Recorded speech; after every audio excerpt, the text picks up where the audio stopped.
Can Pinterest really work for podcasters? Turns out yes, and in a way that's way less effort than social media with longer term results. Welcome to Podcast Strategy That Brings in Clients. I'm your host, Laura McRae, podcast producer and content strategist. If you want your podcast to bring in leads, build trust and support your business, you're in the right place. Because smart content starts with your podcast, but it doesn't stop there. In this episode, I'm joined once again by Anita Dykstra, who you might remember from last week's episodes on turning your podcast episodes into blog posts. Anita is a travel content creator and evergreen blog and SEO strategist. She's worked with some of the world's biggest tourism brands, all through the power of evergreen content. These days, she helps online business owners attract consistent traffic, leads, and passive sales using strategies that keep working long after you hit publish. Today we're talking all things Pinterest and how you can use it to grow your audience without posting daily, drive traffic to your podcast and website, and build up long-term momentum even while you're offline. I recently took Anita's course, Passive Profit with Pinterest, and I'm already starting to get traction. More people are landing on my podcast blog posts thanks to the pins I've created. If you're tired of the social media grind and want a marketing channel that works for you in the background, this episode is going to give you some great practical advice. So let's start. Hi Anita. So we're going to talk about Pinterest today. Can Pinterest really work for podcasters and what results are possible with Pinterest? Yes. So Pinterest is a search engine. It's a visual search engine. And it is extremely powerful if you create content. So as podcasters, you probably have a lot of content that you have created and that you are currently creating. And basically with Pinterest, it allows you to get your content in front of more people. So when you do that, you can create these Pinterest graphics that you will see all over Pinterest. And it basically connects that graphic to your content. So you can send people from Pinterest straight to your podcast app. You can send people to your podcast show notes or your blog posts that you have on your website, which then can send people back to your podcast. And so with Pinterest, you can see fantastic results every single day, every single month. And it's kind of the results that accumulate over time. So the more Pinterest content that you put out on the platform, the potential more like monthly visitors you're going to have every single month. And that can slowly increase month after month. So I've just done Anita's course, which is called Passive Profit with Pinterest. And in it, you say that you should only promote one podcast episode or blog post or lead magnet, whatever you want to promote, once a week. And otherwise you get seen as spam on Pinterest. And that you should do 5 pins a day. So 5 different pins a day, every day. So that worked out 35 pins a week. Is that right? Is that what you recommend? Yes, yeah. And you can start smaller than that as well. Like if you're just starting out, you can do like 2 pins per day or even just a pin per day is good to start. Yeah. I'm an all or nothing though. I went straight to 5 a day. I love that. And I only started a couple of months ago, well, probably even less than that. So I haven't seen results yet. How long do you think it will take before I hopefully start seeing results? So with Pinterest, it's definitely a longer period that you're going to have to wait in order to see results because it is that search engine. So I always say that with like social media, you can see results within like sometimes days or even like the same day.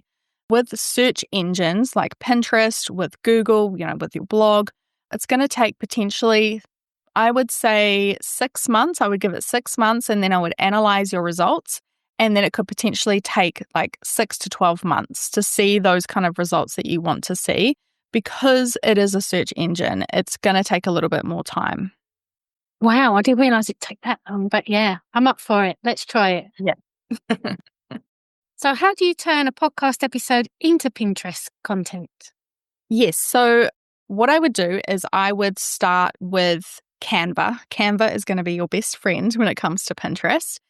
And actually within Canva, they have tons of free templates that you can use to create these Pinterest graphics. So a Pinterest graphic is basically just a picture. You can put some like text on it. So if you have a podcast episode, let's say about how to increase your website traffic, you might create a like picture with Canva and then a text that has that title on it. And then like a call to action, like click here or read now or listen now, something like that. So you'll create this graphic and then you will publish it to Pinterest. Now, the important thing is you can send people from Pinterest to different destinations. If you have a podcast, you probably do show notes. If you go that one step further, you might have a blog post that kind of connects your podcast show notes with it as well. And ideally, you'll send people to that URL, to that blog post or to that podcast show notes URL. So that gets people off the Pinterest platform to your piece of content so that they can then consume it. So in a nutshell, that's basically it. You create a graphic and you send people to the destination that you want to send people to. I always recommend sending people to your website rather than, Spotify or Apple, although you can do that and definitely test it out. But the reason is because when you send people to your website, they're probably not only consuming your podcast episode, but they might even see your like email list sign up, or they might see like a course that you offer, or they might consume more of your content. And you got to think of it as your website as sort of like your main hub or like your house. You're sending people to there, and then hopefully they're going to like look around and see all the different things that you offer and connect with you further. So that's the way that I like to do it and that I like to recommend. Feel like your podcast should be doing more for your business? If your downloads have stopped growing, your content's not landing, or you're second guessing every episode, it's not about doing more, it's about doing what works. That's where my podcast audit comes in. I'll look behind the scenes, review your show, and give you a clear plan to get it working for your business, bringing in leads and building trust with the right audience. Head to podcastsupportservices.com.au/audit. What kind of pins should podcasters be creating? Are there any must-haves? When you are starting out with Pinterest, I think as a podcaster, it's important to experiment. So there are lots of different types of Pinterest graphics that you can create. I've really seen it all over the years, and some will resonate with certain audiences rather than others. What I always kind of recommend as like the fundamental graphic is a picture with a headline to tell people exactly like what they are going to consume once they click on this Pinterest graphic. So really, really simple. Just a picture. You can take the picture yourself. You can use a stock picture and then a simple heading. Something that you should have on most of your Pinterest graphics is a call to action, which I think a lot of people kind of miss. Just something really simple. I like to do like a little circle that looks like a button, and you can use something like read now, listen now, click here, that sort of thing. That really just urges people to take that action on your specific pin. Another one that you can create is, let's see, you can create not even just with like a picture, but you can just have like a blank background, and then you can have a heading, make it really kind of visibly attractive, I guess. You could do a video pin. So you could actually take an excerpt from your podcast episode, like 10 seconds, 15 seconds, however long you want, of like the most juiciest part. And you could publish that as a piece of Pinterest content and then link back to your piece of content from there. So there are tons of different options, but I would really recommend going onto Pinterest and looking in your niche what other people are creating, and then asking yourself, how can I create a piece of content that stands out amongst this sea of content? The main thing with Pinterest is that because it's a visual search engine, your visuals are going to be really important here. So, think about like big lettering or interesting pictures or, video, right? So taking that kind of, excerpt from your podcast, that can be really visually pleasing and really stand out amongst your niche. in Instagram where you're encouraged to keep your branding and keep everything looking quite pretty and nice. Is it I know you need to keep it pretty and nice on Pinterest, but so with my pins, I've made them all my fonts I normally use, all my colours I normally use, all those sort of things. Is it different with Pinterest where you should try different things, different colours, different styles? Yes. So I recommend to be kind of like a creative scientist with your pins. Okay. So when you're first starting out, especially, you want to experiment because sometimes certain colors or certain themes do better than others on Pinterest.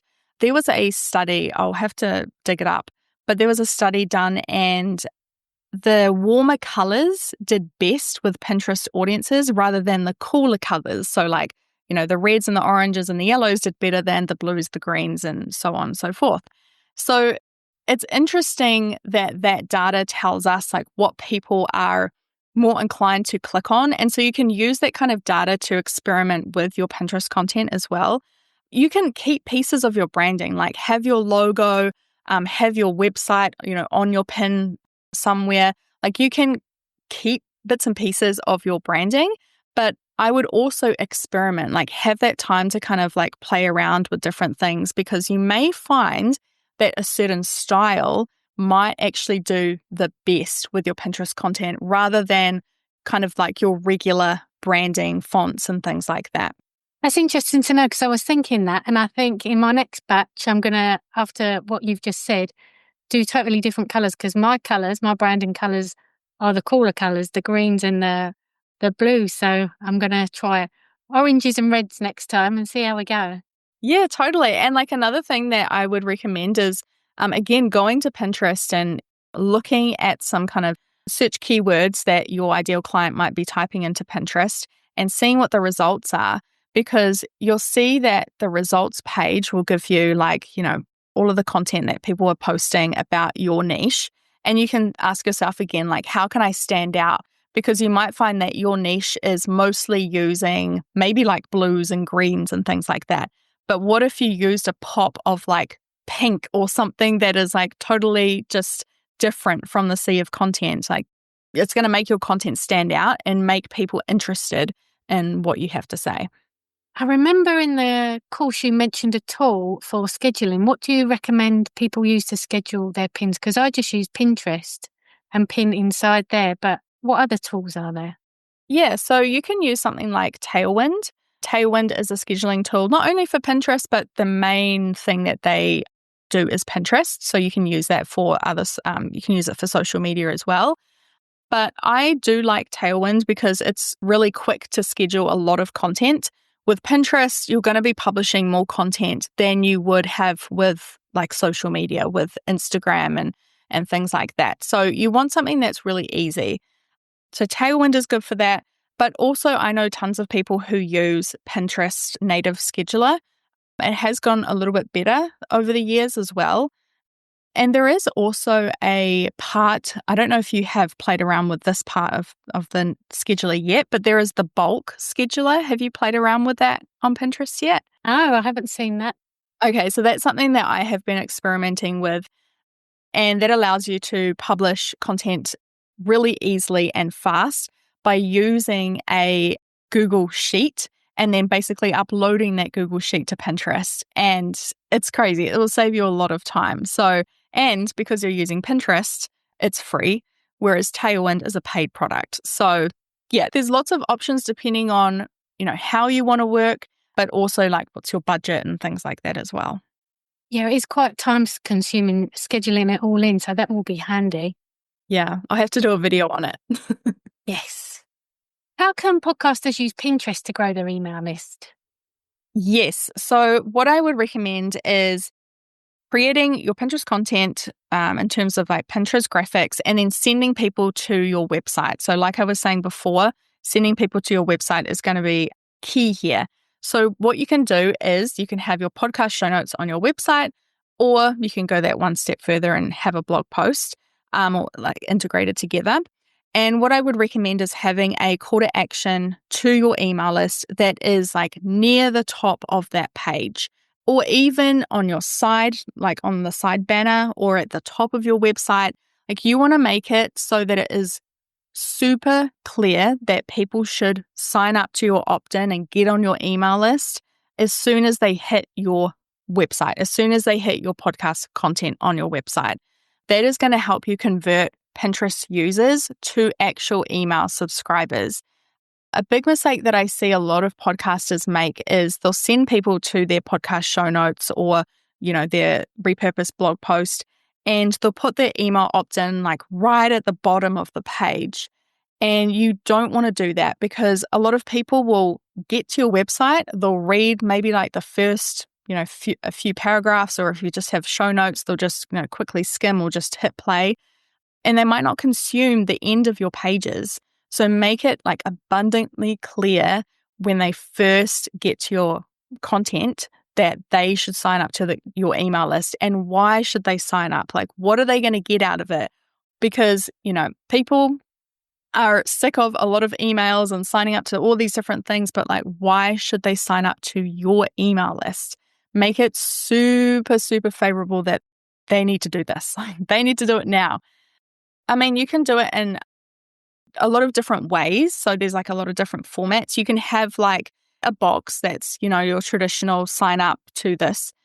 You can also naturally talk about it within like your first paragraph of your blog post or your show notes. You can have it on like the very top of your website, like a banner. Like I would recommend having it a few different times and in a few different formats because people will consume things a little bit differently. Some people will ignore the boxes that say like, name and email, they'll just ignore that. But if they're reading your repurposed podcast episode, then they might be like, oh, okay, I'm going to sign up to that. And that's another way that you can naturally integrate your opt-in into your page. So yeah, I would do it in a multiple different formats to just make it really easy and to capture different people at different times as well. So just have it within the wording and then it'd be a hyperlink to sign up. Yeah, exactly. Like, if you're talking about, let's say, I always bring this example up, but if you're like a Facebook ads person and let's say like your first paragraph, you're like introducing, the episode or whatever, and then say, oh, if you're interested in learning how to set up your first campaign, make sure that you sign up to my opt-in on how to create your first campaign within 10 minutes, right? Click here. So just make it like super simple. So what's been your favorite personal win from using Pinterest in your own business? I think personal win is the automated traffic. The fact that I don't have to rely on social media to get my own podcast episodes seen and my blog content seen. The great thing about Pinterest is it's not like you have to show up all of the time on the platform in order to see results. You can schedule your content. It's totally okay. So I think for me, it's like having those automated leads and automated sales to my business from the platform without me actually, like I can hop on Pinterest once a month if I want to, but I know that every month I'll get a certain amount of people to my website or to my podcast episodes from Pinterest because of the content that I am creating, but also have created in the past.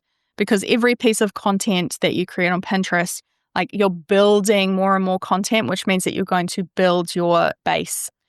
So I personally love the automated traffic and leads and sales. That's been the biggest thing for me. Because your podcast stopped for a while and while it was on pause, were you still getting people through to your website to listen to your podcast through Pinterest? Yep. And even my blog post, so for my website, I haven't uploaded a blog post in a little bit. I've been taking a little bit of a break. And even though I haven't uploaded any new content, I'm still getting website traffic. I'm still getting leads and podcast listeners.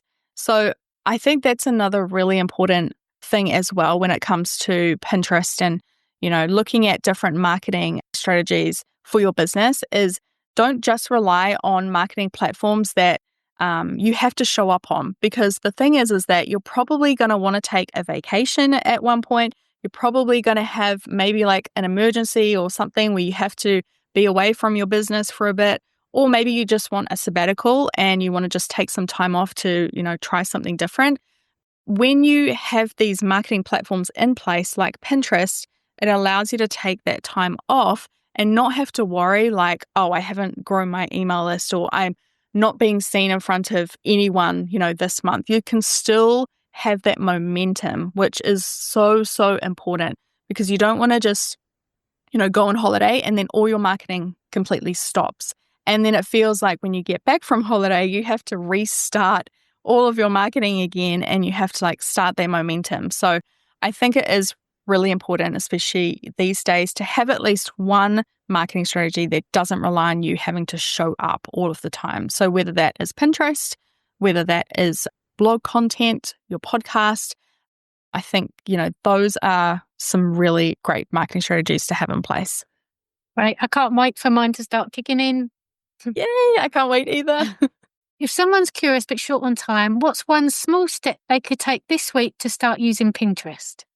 I would say get on Canva, go to one of their free templates and create a pin. And think about where you want that pin to lead. So take one piece of podcast content that you have. So, one episode that you have and link the show notes to that pin and publish it. It's as simple as that. Just create a graphic, insert a URL. So that will be to your podcast show notes, or if you do blog posts from your podcast, that will be the URL, and publish it. And then once you get into the rhythm of it, you can start doing, maybe you just want to do one a week, cool, but then once a day, and then maybe twice a day, and then maybe 3 times a day, and you can build that up. So the first step is to create your pin. And actually, even before that, I should have said create your Pinterest account if you don't have one already. That's really important. You need that. I actually found that, people don't have to be like me, by the way, and do 5 a day. I'm just a kino like that. But I actually found it much easier than social media because you don't have to be out there. You have to be a bit hooky, but not too out there, if you know what I mean. It doesn't feel as hard, or maybe I'm not doing it properly, but it doesn't feel as hard as social media. No, definitely not. It's very simple. And you can use AI to help you as well with your Pinterest content. Like, for example, when you create a graphic and you upload it to Pinterest, you're going to have a title and a description. And you can rely on AI to help you create that. So there are ways that you can make it even simpler for yourself. It's definitely not as complicated as social media. And the great thing that I like about it as well is when you are creating a graphic and you're publishing it on Pinterest, it's not going out to the abyss and, only going to be seen for the next few hours or 12 hours. You have to kind of change your mindset in a way when you're creating Pinterest content to think this one graphic, when I'm publishing it on Pinterest, it's going to be circulating the platform forever.